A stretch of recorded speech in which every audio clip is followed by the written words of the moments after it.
Hey guys, so I got a lot of requests from parents last weekend that wanted to hear my sermon, and then there were some students that couldn't make it that really wanted to hear it. So I thought I would post a video for you guys. I'll try not to make it too long, but I also want to try and keep it almost exactly how it was last weekend. So let's get into it.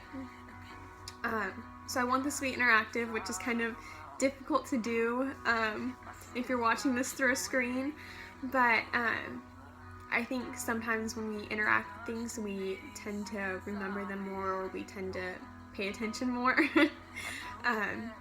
So I'm going to ask you guys a couple questions, and I just want you to take a couple seconds and think of an answer. So first question, who is God to you guys? Go on, take a second. Got it? So, to me, he is a healer. He healed my leg when I re-broke it at the end of September. He's a friend. He's always there when I need someone to talk to. He's a protector. He protected me when I almost rolled my car in a snowstorm coming home from a friend's house on New Year's. He's love. He's definitely hope. He's the light at the end of the tunnel. He's a parent. He's definitely one of my guides. But he's also our creator. In Genesis 2:7 it says, "Then God took dust from the ground and made a man. He breathed the breath of life into the man's nose, and the man became life." God created us from the earth, and we were dust. But when he breathed into us, he gave us divinity. We were both dust and divine. But why is this important? Humans began to sin. Sin became a part of our earthly being. And in return, we lost our divinity and became just dirt. But because of this, God also lost the only thing he wanted from us, a relationship with him. But thankfully, he had a plan to redeem us. Then came a man that was equally dust and divine, and that man was Jesus. Now, if I want you to think about the person or people that you care about the most in this world. So take a second and figure that one out.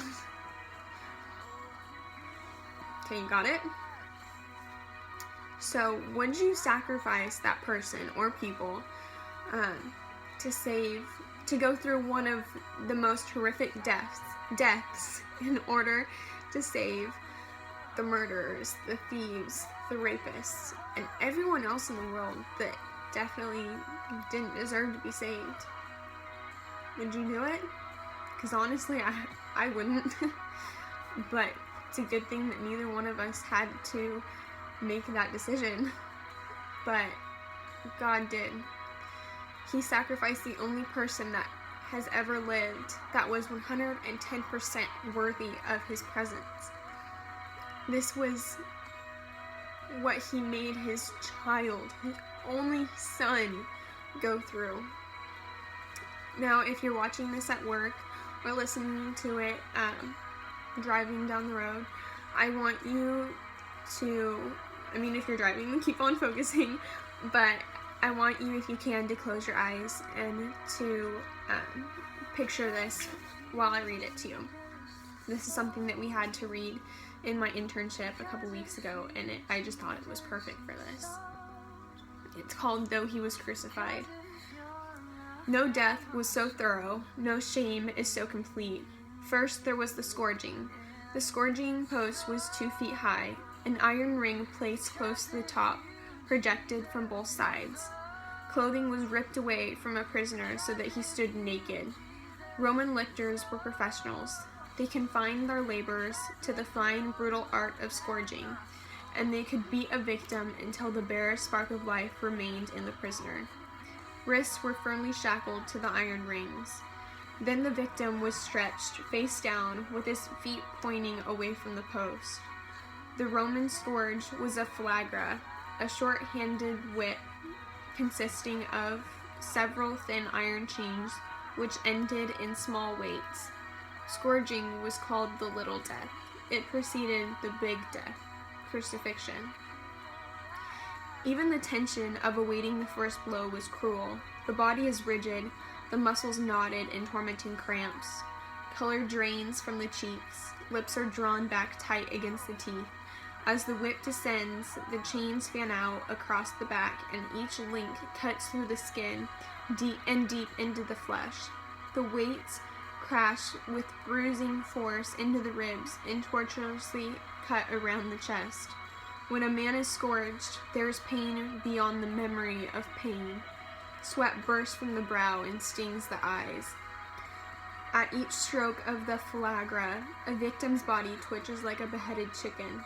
The second stroke patterns the back and half the chest with a V-shaped network of small cuts. The very juice of life is torn away with every lash. There is only blinding, burning pain as cruel whips whistle again and again through the air and across the back and shoulders. The flagra can flay a man alive. Under Hebrew law, the strokes were limited to 39. Roman punishment was not so limited. There was only one rule for the lictor who scourged a man about to be crucified. He must not die. A spark of life must be sustained for the agony on the cross. Men have bitten their tongues in two under such beatings. The limp body of a victim was cut away from the post. His wounds were washed but not otherwise medicated. The next step was the parade to the execution ground. Roman politicians liked to make examples of condemned men. The long, slow parade along the public streets was designed to serve as a warning to others that Rome dealt quickly and mercilessly. A centurion usually served as the executioner. While 4 soldiers held the prisoner, he placed the 5-inch iron spikes into the center of the palm of the hand. A skillful, experienced blow would send it through the wood. 5 more strokes would hammer the spike deep into the rough plank, and a final blow turned it up so that the hand could not slip free. A small projection resembling a rhinoceros's horn, also known as a sedile, was fitted solidly through the crotch. This was fitted in order to take most of the weight off the condemned man's hands. Then a nail was driven through each foot.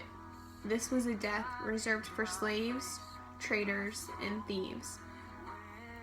The wounds in the hands send fire through the arms. Fainting only relieves temporarily. It is darkness and pain, then pain and darkness. The pain in the back, arms, hands, feet, and crotch is a dull, throbbing, horrible, endless pain. The pain builds up. It multiplies. It is cumulative. There is not one moment of respite. The cross is planted so that the greatest amount of sunlight will pierce the prisoner's eyes.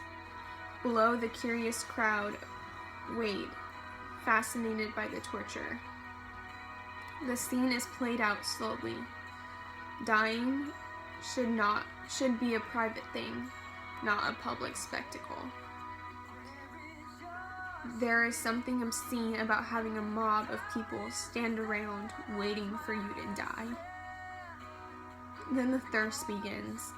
The lips are dry, the mouth is parched, the blood is hot, the skin is fevered. The greatest of all needs at this moment is a drop of cool water. But water is denied. At the foot of the cross, the death squad drinks in the presence of the dying man to add to his mental torture. The sunlight shines directly into the eyes of the crucified. Even when the eyelids are closed, a red glare penetrates. After 2 hours on the cross, every muscle in the body is locked in solid knots, and the agony is beyond endurance. Men shriek themselves into insanity. The pain and symptoms are identical to tetanus. lockjaw, or the state of a muscle when undergoing continued contractions. Man, with all his genius, has never devised a crueler or more agonizing death than that of tetanus. Death by crucifixion makes the agony last as long as possible. Each hour is an eternity. At times, the cramps make the neck rigid and the head is held flushed against the vertical beam. A man longs for death. It is his only desire. There are flies, insects, and the yelps of dogs with the smell of blood in their nostrils. Birds of prey, scavengers of the sky, circle lower and lower. Prayers seem to mock a man, but you either pray or you curse. As the hours pass, tiny blood vessels which feed the nerves will be squeezed flat with the lack of blood circulation. Comes a numbing paralysis. A new agony develops to those who linger on the cross. It is the agony of the mucous membrane. On the cross there is no end of suffering. It is only the manner of suffering that changes, and the degree of pain that changes. As the hours pass, soldiers were inclined to hasten death. They began breaking bones. These were new pains. During crucifixion, the mucous membrane, that thin, slippery tissue which lines and lubricates much of the human body, dries to the consistency of gravel and scrapes the tender tissues of the anus. The dried membrane tears at the tortured throat. Layers of tissues are ripped away from the eyes every time they are moved or blinked. Could there ever be a more intense suffering this side of hell? Most condemned men die naked. God sent his Son through this kind of excruciating pain and agony and torment so that he could have a relationship with you. He loves you so much, even though you've lied, even though you've cussed, even though you've said those horrible things that you probably didn't mean, even though you stayed out with someone that you probably shouldn't have, even though you drank a little too much, even though you took that substance from someone just to take away the pain for a little while. Even though you've made mistakes, he loves you. You're his favorite person in the entire world, and he handpicked you through all of time and space, past, present, and future, to put you where you are right now. He is desperate for a relationship with you, but you have to respond to his call.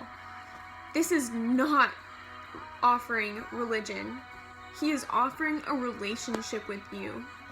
Will you respond to his offer?